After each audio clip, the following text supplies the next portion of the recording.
Hello guys, स्वागत है आप सभी का एक बार फिर हमारे अपने YouTube channel inspire physics classes में। और आज से हम स्टार्ट करने जा रहे हैं 11th फिजिक्स। और आज अपन करेंगे इसका पहला चैप्टर मात्रक तथा विमाएं, यूनिट एवं डायमेंशन। मैं आपको बता दूं इंट्रोडक्शन के लिए इसके अपन करेंगे टोटल 3 वीडियो। आज हमारा होगा इसका पहला वीडियो। इसके अंदर अपन क्या पढ़ेंगे कि इसके जितने भी इंपॉर्टेंट नोट्स हैं या अपन बात करें मात्रा के विमाओं के एंड इफेक्ट हैं उनको पढ़ेंगे। और इसका जो दूसरा वीडियो है उसके अंदर अपन क्या करेंगे, मेरे पास एक इंडेक्स है उसके अंदर यानी सभी जो हमारी भौतिक राशियां हैं वो हैं, और इसके बगल में इसके जो हमारे फॉर्मूले हैं यानी जो सूत्र हैं वो दिए हुए हैं। और इसके आगे इसके यानी मात्रक निकाला गया है सूत्र के हिसाब से, और फिर इसकी यूनिट। तो इस प्रकार से एक इंडेक्स है, तो उस इंडेक्स के अंदर जितने भी इंपॉर्टेंट यानी भौतिक राशि हैं उनको मैं आपको टिक लगा दूंगा, आप वहां से भी पढ़ लेना।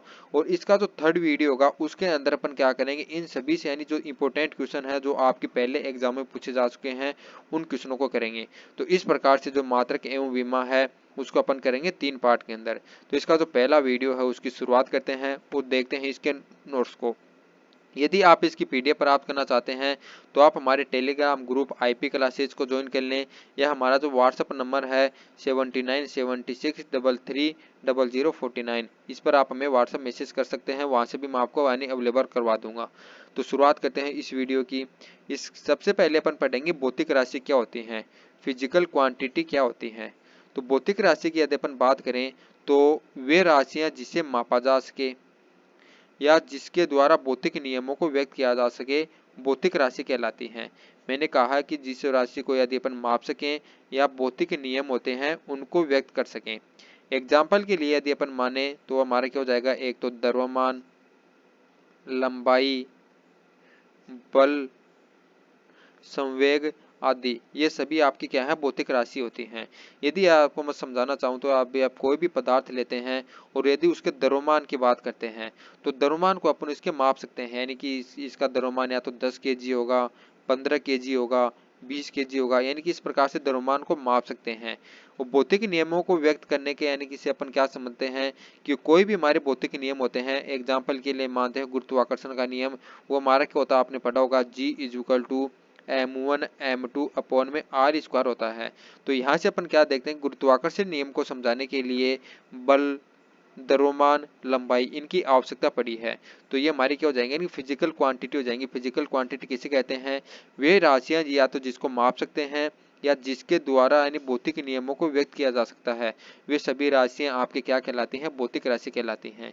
इसकी डेफिनेशन की यदि अपन बात करें तो जो डेफिनेशन है वो जाएगी हमारी ये वाली, यानी वे राशियां जिसको मापा जा सके या जिसके द्वारा भौतिक नियमों को व्यक्त किया जा सके भौतिक राशि कहलाती हैं। उदाहरण आपको दे दिया है लंबाई, द्रव्यमान, समय, बल आदि। अब बात करते हैं इसके प्रकार की, यानी भौतिक राशि कितने प्रकार की होती हैं। तो याद रखना भौतिक राशि 2 प्रकार की होती हैं। पहली राशि होती है हमारी फंडामेंटल क्वांटिटीज यानी मूल राशियां, और दूसरा इसका जो टाइप्स होता है वो क्या होते हैं, ड्राइव राशियां, यानी जो ड्राइव की जाती हैं, या हिंदी में बात करें तो आपकी हो जाएगी व्युत्पन्न राशियां। तो इन दोनों के बारे में पढ़ेंगे। मूल राशियां क्या होती हैं कि वे यानी कि आपको नाम से पता चल रहा है, वे राशि जो यानी दूसरी राशियों से क्या होती हैं, स्वतंत्र होती हैं, या जिसको ज्ञात करने के लिए अन्य किसी राशियों की आवश्यकता नहीं होती है। एग्जाम्पल के लिए आपका यानी जो हमारी मूलभूत राशि होती हैं वो 3 होती हैं, लंबाई, द्रव्यमान, समय।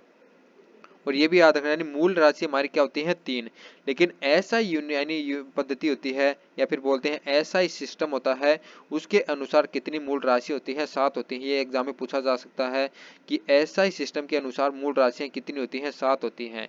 और वैसे यदि आपकी मूल राशि पूछी जाए तो हमारी 3 ही होती है, लंबाई, द्रव्यमान एवं समय। तो इस प्रकार से याद रखना ऐसा सिस्टम के अनुसार 7 होती हैं। व्युत्पन्न राशि की यदि अपन बात करें तो व्युत्पन्न राशि कौन सी राशि होती है, वे राशियां जो मूल राशियों के गुणा या भाग के द्वारा ज्ञात यानी प्राप्त होती हैं। एग्जाम्पल के लिए अपन बात करते हैं, वेग हो गया, त्वरण हो गया, समय हो गया, समय सॉरी ये इधर आ जाएगा, त्वरण हो गया, बल हो गया, ये सभी आपकी क्या है व्युत्पन्न राशि हैं। यानी हमारा कोई भी एक वस्तु है, यदि आपको इसकी लंबाई ज्ञात करनी है तो स्केल से अपन डायरेक्ट नाप सकते हैं, यानी कि हमारी 10 मीटर है या 20 मीटर है, अन्य किसी फिजिकल क्वांटिटी की आपको आवश्यकता नहीं होती है, तो ये हमारी क्या हो जाएगी, मूल राशि हो जाएगी। यदि आपको इसकी वेलोसिटी निकालनी हो या बल निकालना हो तो उसके लिए क्या है कि वेलोसिटी क्या होती है, मीटर पर सेकंड होता है, यानी यह कितनी डिस्टेंस तय करती है और कितने समय में ज्ञात कर रही है, यानी दो राशियों की आवश्यकता होती है, दोनों को भाग कर रहे हैं, तो वो आपकी क्या हो जाएगी, व्युत्पन्न राशि हो जाएगी। तो इस प्रकार से मूल राशियों के गुणन या भाग से जो यानी हमारी राशि प्राप्त होती है वो आपकी क्या हो जाएगी, व्युत्पन्न राशि कहलाएगी। और जो यानी ऐसे राशि जिसे ज्ञात करने के लिए अन्य कोई राशि की आवश्यकता नहीं होती, वो आपकी कौन सी राशि हो जाएंगी, मूल राशि हो जाएंगी। तो सबसे पहले अपन यानी देखते हैं कि फंडामेंटल जो क्वांटिटी होती है, मूलभूत राशि होती है, उसकी डेफिनेशन क्या है। तो इसकी डेफिनेशन ये हो जाएगी, प्रकृति में विद्यमान कई भौतिक राशियों में से कुछ ही राशियां ऐसी होती हैं जो अन्य राशियों से स्वतंत्र होती हैं तथा इन्हें परिभाषित करने के लिए अन्य भौतिक राशियों की आवश्यकता नहीं होती हैं। वो सभी आपके क्या कहलाएंगी, मूलभूत राशियां कहलाएंगी, फंडामेंटल क्वांटिटीज कहलाएंगी। यानी जिसे ज्ञात करने के लिए अन्य राशियों की आवश्यकता नहीं होती है या इन्हें परिभाषित करने के लिए अन्य भौतिक राशियों की आवश्यकता नहीं होती है, एक ही बात है। मैंने एग्जाम्पल आपको इसके बता दिए हैं। लंबाई हो जाएगा, समय और द्रव्यमान, ये तीनों ही हमारी क्या है, मूलभूत राशि हैं। व्युत्पन्न राशि की बात करें तो व्युत्पन्न राशि मैंने आपको बताया था कि क्या राशि होती हैं, जिनको ज्ञात करने के लिए मूल राशियों की विभिन्न भागों से भाग अथवा गुणनफल द्वारा व्यक्त किया जा सकता है, वे राशि आपकी क्यों हो जाएंगी, व्युत्पन्न राशि हो जाएंगी। एग्जाम्पल मैंने आपको बल बताया था, बल आपका क्या होता है, एम ए यानी द्रव्यमान गुणा त्वरण होता है, द्रव्यमान गुणा त्वरण। तो इस प्रकार से ये आपका क्या हो जाएगा, बल। तो इसके लिए आपको एक तो द्रव्यमान की आवश्यकता होती है, एक त्वरण की आवश्यकता है, इन दोनों का मल्टीप्लाई किया जा रहा है। और त्वरण की यदि अपन बात करें तो त्वरण क्या होता है, हमारा मीटर पर सेकेंड स्क्वायर होता है। यहाँ पर द्रव्यमान को और जो हमारा जो समय है, द्रव्यमान नहीं सॉरी दोस्तों, लंबाई है और समय है, उन दोनों को डिवाइड किया जा रहा है। तो इस प्रकार से ये दोनों ही हमारी क्या हो जाएगी, व्युत्पन्न राशि हो जाएंगी, जिसको ज्ञात करने के लिए जो हमारी मूल राशि होती हैं उनको भाग या गुणनफल द्वारा यानी ज्ञात किया जाता है। तो ये हमारी हो जाएगी व्युत्पन्न राशि। अब बात करते हैं अपन यूनिट की, यानी यूनिट क्या होती है, मात्रक के बारे में पढ़ेंगे। तो मात्रक क्या होता है दोस्तों, आपने यानी भौतिक राशियां पढ़ ली हैं, क्या होती हैं कि भौतिक राशि वे राशि होती हैं जिसको मापा जाता है। अब दोस्तों यानी मापने का मतलब क्या, कि कोई वस्तु है, मापने का मतलब इसका द्रव्यमान हमारा 10 है, 20 है, 30 है। और यदि हम अपन लंबाई को मापते हैं तो लंबाई भी हमारी इसकी 10 है, ये 20 है, ये 30 है। तो आपको क्या पता चलेगा, ये तो हमारे द्रव्यमान है या लंबाई है। तो यह है कि इनको परिभाषित करने के लिए एक मापक की आवश्यकता ली जाती है, उस मापक को ही क्या कहते हैं, मात्रक कहते हैं। और वो होते क्या है कि जैसे द्रव्यमान को यानी कि कौन परिभाषित करता है, केजी, लंबाई को कौन परिभाषित करता है, मीटर। तो इस प्रकार से कोई भी भौतिक राशि को यानी कि यह परिभाषित करने के लिए जिस मापक की आवश्यकता होती है उसको ही क्या कहते हैं, मात्रक कहते हैं। यानी मैं आपको कह दूंगा 10 न्यूटन, तो आप समझ जाएंगे कि यह किसका मान है, बल का मान है। क्योंकि हम सभी जानते हैं जो न्यूटन होता है वो किसका मात्रक होता है, बल का मात्रक होता है। ये बल को परिभाषित कर रहा है आपको, यानी कि 10 जूल, ये किसका मान है, ये किसका मान हो जाएगा, कार्य का। कैसे समझे, जो जूल है वो किसको परिभाषित कर रहा है, कार्य को परिभाषित कर रहा है। तो इसकी जो डेफिनेशन हो जाएगी वो आपकी यही हो जाएगी, यानी भौतिक राशियों को परिभाषित करने के लिए जिस मापक की आवश्यकता होती है वो ये हमारा मात्रक होता है, या भौतिक राशियों को परिभाषित करने के लिए मात्रक की आवश्यकता होती है। ये हो जाएगी आपकी इसकी डेफिनेशन। अब आप यानी कि यहाँ से एक क्वेश्चन वो पूछा जाता है, वो मैं स्लाइड के अंदर इंक्लूड करना भूल गया, वो नोट्स के अंदर आपको मिल जाएगा। क्या होता है कि दोस्तों हमारे कोई भी भौतिक राशि है उसको लिखने का यानी कि जो हमारा जो तरीका होता है वो क्या होता है कि कोई भी यानी फिजिकल क्वांटिटी है उसको यानी कि पहले तो अपन क्या लिखते हैं, इसका आंकिक मान लिखते हैं, और उसके बाद में फिर इसके मल्टीप्लाई में क्या लिखते हैं, इसका मात्रक लिखते हैं। जैसे एग्जांपल के लिए मैं दे दिया कि कोई द्रव्यमान है, उसका द्रव्यमान कितना है, 10 केजी है, तो पहले लिखेंगे 10 और बाद में लिखेंगे इसका द्रव्यमान यानी 10 केजी। इस प्रकार से यानी भौतिक यानी जो राशि होती है या फिजिकल क्वांटिटी होती है उसको लिखने का तरीका होता है। और यहाँ से क्वेश्चन ये पूछा जाता है, यदि आंकिक मान को n से डिनोट करें और जो मात्रक है उसको u से प्रदर्शित करें तो आपको u एवं n में संबंध पूछा जाता है। तो ये संबंध आप याद रखना, जो n होता है वो व्युत्क्रमानुपाती होता है u के, या जो u होता है वो n के व्युत्क्रमानुपाती होता है। इसका मतलब क्या है कि आपके पास यानी कोई डिस्टेंस दी गई है 10 मीटर, ये किसके बराबर होती है, 1000 सेंटीमीटर के बराबर होती है, यानी मीटर को सेंटीमीटर में चेंज किया गया।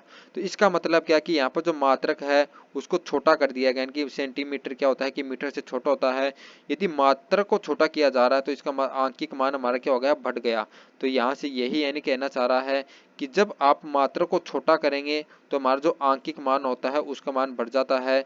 यदि आप बड़े मात्रक का उपयोग करते हैं तो उसके लिए जो आंकिक मान होता है हमारा छोटा होता है। यहाँ से क्वेश्चन पूछा गया है कि जो मात्रक एवं आंकिक मान होता है उसके अंदर सही संबंध है। आपको ऑप्शन में दे देगा n समानुपाती u, n समानुपाती 1/u, या फिर लिख देगा n समानुपाती u स्क्वायर या n समानुपाती 1/u स्क्वायर। तो इसका जो राइट आंसर हो जाएगा वो जाएगा n समानुपाती 1/u।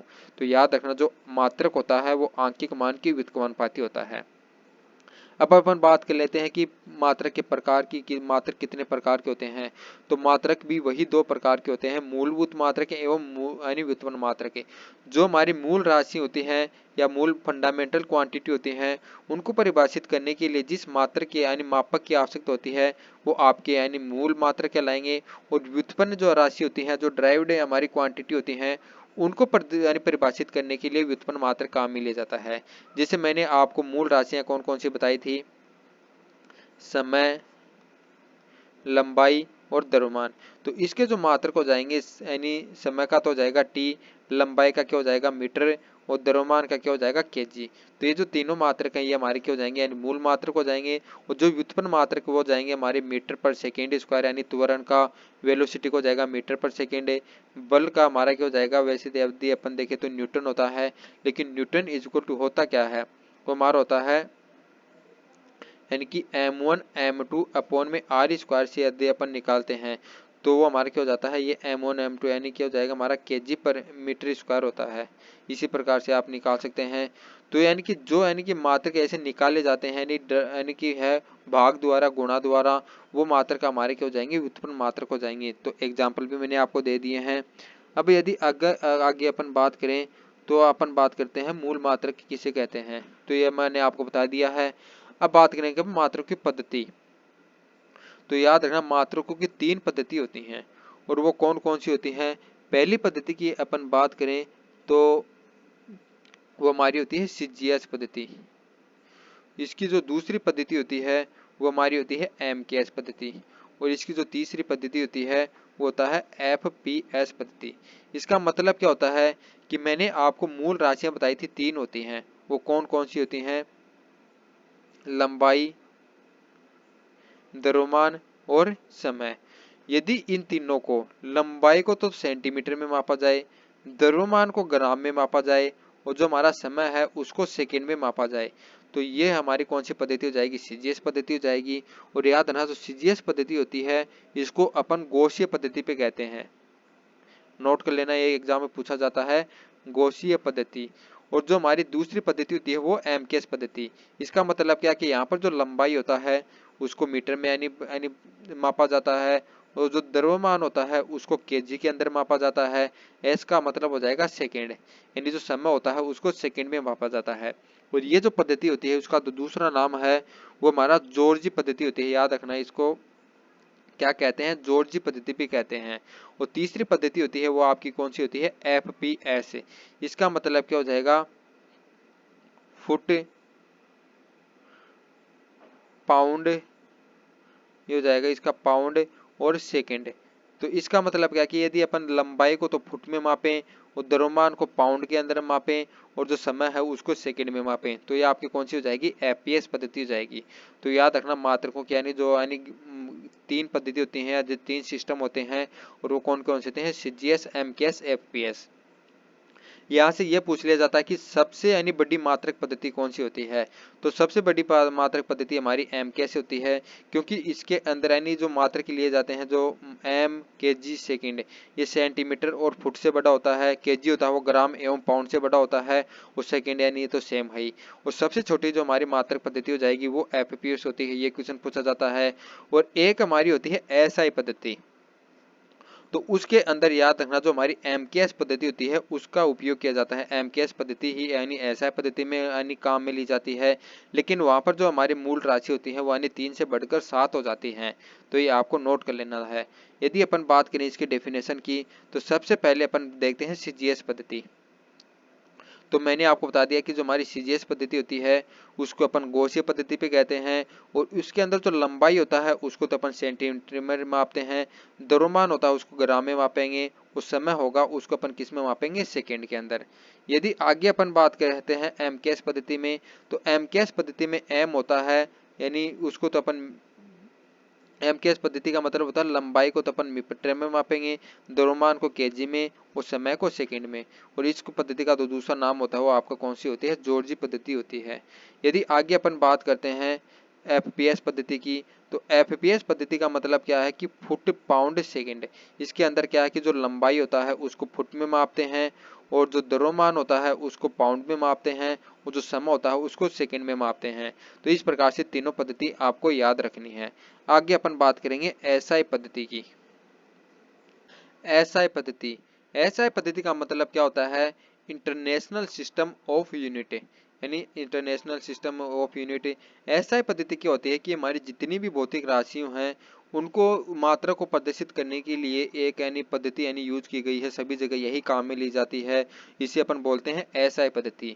इसमें और एमकेएस पद्धति में यानी कोई भी डिफरेंस नहीं है। जो हमारी एमकेएस पद्धति है वही हमारी अंतराल यानी जो एसआई पद्धति है वो होती है। लेकिन इसके अंदर क्या है कि एमकेएस पद्धति मैंने आपको बताया था कि इनकी 3 जो हमारी मूल राशि होती हैं वही काम में ली जाती हैं। वो कौन कौन सी होती हैं, लंबाई, द्रव्यमान और समय। लेकिन एसआई पद्धति के अंदर आपकी यानी 7 मूल राशि होती हैं, और वो कौन कौन सी होती हैं वो यानी तालिका में दी हुई है। वो तालिका आपको नेक्स्ट स्लाइड में बताऊंगा। वो है आपकी ये वाली। यानी हमारी एमकेएस पद्धति में आपको मैंने क्या बताया था कि यानी ये 3 ही राशि होती हैं, और इनके जो मात्रक होते हैं वो मीटर, किलोग्राम और सेकंड में मापे जाते हैं। लेकिन यदि अपन एसआई यानी पद्धति की बात कर लेते हैं तो इसके अंदर हमारी 7 यानी राशियां शामिल होती हैं। वो 3 यानी 4 राशियां अतिरिक्त कौन कौन सी होती हैं, विद्युत धारा, ताप, पदार्थ की मात्रा, ज्योति तीव्रता। ये 2 यानी है यहाँ से यानी एग्जाम में बार बार इसके जो यानी मात्रक होते हैं वो पूछे जाते हैं। तो याद रख लेना, जो पदार्थ की मात्रा होती है उसका मात्रक मोल होता है, और ज्योति तीव्रता का जो मात्रक होता है वो क्या होता है, कैंडेला होता है। आपने पढ़ा होगा कि जो हमारा 11वीं के अंदर जो गैस वाला जो टेम्परेचर होता है, या 10वीं में पढ़ा होगा कि ये जो आदर्श गैस का समीकरण होता है PV is equal to mu R T या एन आर टी। तो यहाँ पर एन क्या होता है कि ये होता है मोलों की संख्या। मोलों की संख्या क्या है कि हमारा कोई गैस है उसके कितने मोल लिए जा रहे हैं, तो यानी कि इसकी कितनी मात्रा ली जा रही है, इसके कितने मोल काम में लिए जा रहे हैं। 1 मोल के लिए यहाँ पर 1 रखा जाता है, 2 मोल के लिए यहाँ पर 2 रखा जाता है। तो इस प्रकार से यहाँ से आप याद रख सकते हैं जो पदार्थ की मात्रा है उसको किस में ज्ञात किया जाता है, उसका मात्रक क्या होता है, पदार्थ की मात्रा का मात्रक वो होता है मोल। और इसी प्रकार से ज्योति तीव्रता का, ज्योति की तीव्रता का मतलब क्या होता है कि हमारी जो चमक होती है, ब्राइटनेस होती है, उसकी जो इंटेंसिटी है वो कितनी होती है, उसको किस में मापा जाता है, कैंडेला में मापा जाता है। तो इसको भी आप नोट कर लेना, सबसे ज्यादा इंपॉर्टेंट वाला यही है। अब अपन बात करते हैं कि एक और यानी दोस्तों 2 राशियां अतिरिक्त और होती हैं, उसको अपन बोलते हैं यानी पूरक राशि। यानी 7 मूलभूत राशियों के अतिरिक्त यानी 2 पूरक राशियां भी होती हैं। यानी ऐसा यूनिट के अंदर 7 यानी राशियां शामिल कर ली गई, लेकिन 2 राशियां ऐसी हैं जिनको ज्ञात करने के लिए अन्य कोई राशियों की आवश्यकता नहीं है, लेकिन वह फिर भी मूल राशियों में शामिल नहीं है। वो कौन कौन सी है, एक तो हमारा समतल कोण होता है, एक होता है घन कोण या ठोस कोण। इनके मात्रक आपको याद रखने हैं। समतल कोण का मात्रक होता है रेडियन, और घन कोण या ठोस कोण का मात्रक होता है स्टेरेडियन। इसको अपन डोनेट करते हैं एसआर से, और रेडियन को डोनेट करते हैं आरएडी से। तो इसको भी नोट कर लेना, यहाँ से भी क्वेश्चन पूछा जाता है। और बाकी जो इंपॉर्टेंट क्वेश्चन है वो मैं आपको करवा दूंगा कि आपको पता चल जाएगा किस हिसाब से क्वेश्चन पूछा जाता है। इसके अंतिम में अपन बात करते हैं कि विमाएं किसे कहते हैं, भौतिक राशियों की विमाएं क्या होती हैं। तो भौतिक राशियों की विमाएं आपने पढ़ा होगा कि इसका फॉर्मेट ही होता है m1 l1 t-2, या ये यहाँ पर इसके यानी मान चेंज होते रहते हैं। ये हमारी विमाएं होती हैं। इसकी डेफिनेशन की यदि अपन बात करें तो डेफिनेशन क्या होता है कि कोई भी भौतिक राशि है उसका जो मात्रक होता है उसको यदि अपन हमारी मूल राशि होती हैं उनको घातांकों के गुणांकों के रूप में लिखें, यानी कि जो मूल राशि होती है उनको घातांकों के रूप में लिख दें और फिर उनको यानी कि गुणा करके लिख दें। इसका जो ये फॉर्मेट है वही हमारा मूल यानी कि जो विमाएं है विमा कहलाता है। एग्जाम्पल की बात करें तो हमारा जो बल होता है, बल का मात्रक हमारा क्या होता है, मीटर kg पर सेकेंड स्क्वायर होता है। तो यदि इसकी विमा यानी बनाने का मतलब क्या है कि यानी कि यदि इसको अपन अलग अलग यानी कि सभी यानी भौतिक राशि में यानी कि लिखते हैं तो ये हमारा यानी कि गुणन है। लेकिन इसको गुणा में लिखेंगे और पावर के रूप में लिखेंगे तो अपन किस प्रकार से लिख सकते हैं, मीटर kg सेकेंड स्क्वायर। तो मीटर के लिए तो अपन यानी कि क्या यानी लेंथ है तो यहाँ पर L1 काम में करते हैं, ये हमारा मास है तो यहाँ पर m इसकी पावर 1 होती है और ये t है यहाँ पर -2 जाती है ऊपर तो हो जाएगी t-2। तो इस प्रकार से बन जाती है इसकी विमा। तो यही हमारी क्या कहलाती है, विमा। तो इसकी जो डेफिनेशन हो जाएगी यदि वो आप पढ़ना चाहते हैं तो डेफिनेशन ये हो जाएगी आपकी ये, लेकिन डेफिनेशन आपको कहीं काम में नहीं आएगी, आपको समझ में आना चाहिए। डेफिनेशन क्या होता है कि व्युत्पन्न राशियों को मूलभूत राशियों के पदों में व्यक्त करना। जो हमारी कोई भी व्युत्पन्न राशि होती है उनको जो हमारी मूल राशि होती है उन पदों में व्यक्त करना और इसे मूलभूत राशियों की विभिन्न घातों के गुणनफल के रूप में लिखना। यानी जो हमारी विभिन्न मूलभूत राशि हैं उनकी घातों और उनके गुणनफल के रूप में लिखना, ये हमारा क्या हो जाता है, विमाएं कहलाती हैं। इन घातें जिन्हें दी गई राशियां व्यक्त की जाती हैं उनके लिए लगाया जाता है, विमाएं कहलाती हैं। एग्जाम्पल के लिए मैंने आपको बता दिया है कि जो हमारा बल होता है उसका फॉर्मूला होता है द्रव्यमान गुणा त्वरण होता है। ये हमारा मूल राशि है, ये हमारा व्युत्पन्न राशि है, तो इसको दोबारा यानी कि मूल राशि में लिखेंगे तो ये हमारा हो जाएगा द्रव्यमान और त्वरण का मतलब क्या हो जाएगा, यानी कि वेग पर समय, वेग पर समय। यदि इसको आगे अपन और भी लिखें तो ये हमारा हो जाएगा द्रव्यमान, वेग हमारा क्या होता है मीटर पर सेकंड होता है और नीचे समय यानी सेकंड पहले से है। तो ये हमारा क्या हो गया यानी मूल राशियों के अंदर यानी टूट गया है बल, और इसको भी अपन घातांकों के रूप में लिखेंगे। तो यहाँ पर द्रव्यमान यानी द्रव्यमान का मतलब क्या हो जाएगा, मास, इसकी पावर कितनी है 1, और इसको मल्टीप्लाई में लिखेंगे लेंथ की यानी पावर कितनी है 1, और सेकंड यानी नीचे 2 है तो टी की पावर कितनी हो जाएगी -2। तो इस प्रकार से बल की विमा निकल कर आ गई। तो इसकी डेफिनेशन यहाँ से आप पढ़ सकते हैं कि मूलभूत राशियों की विभिन्न घातों के गुणनफल के रूप में लिखा जाता है। यानी मूलभूत राशि हैं उनके घातांकों को गुणनफल के रूप में लिखा जाता है, यही हमारा क्या हो जाता है, विमा होता है। तो आगे जो इसका चैप्टर होगा उसके अंदर जितने भी इंपोर्टेंट यानी फिजिकल क्वांटिटी है यानी भौतिक राशियां हैं उसकी सूत्र यानी जो मात्रक होते हैं, सूत्र होते हैं और विमाएं होते हैं, उन यानी चारों चीजों को एक साथ अपन यानी स्टडी करेंगे इनकी, और उसके बाद में इसके जो इम्पोर्टेंट क्वेश्चन है उनको पढ़ेंगे। तो आप हमारे साथ रेगुलर बने रहिए, और इनकी जो पीडीएफ है वो आपको फिर बता देता हूँ, आप हमारे टेलीग्राम ग्रुप को ज्वाइन कर ले, वहाँ पर आपको मिल जाएगी। और जो हमारे जो कॉन्टैक्ट नंबर है, जो व्हाट्सअप नंबर है, वहाँ पर यदि आप हमें मैसेज करेंगे तो यहाँ से भी आपको प्रोवाइड करवाई जाएगी। हम मिलते हैं आपको नेक्स्ट वीडियो में, तब तक जय हिंद जय भारत।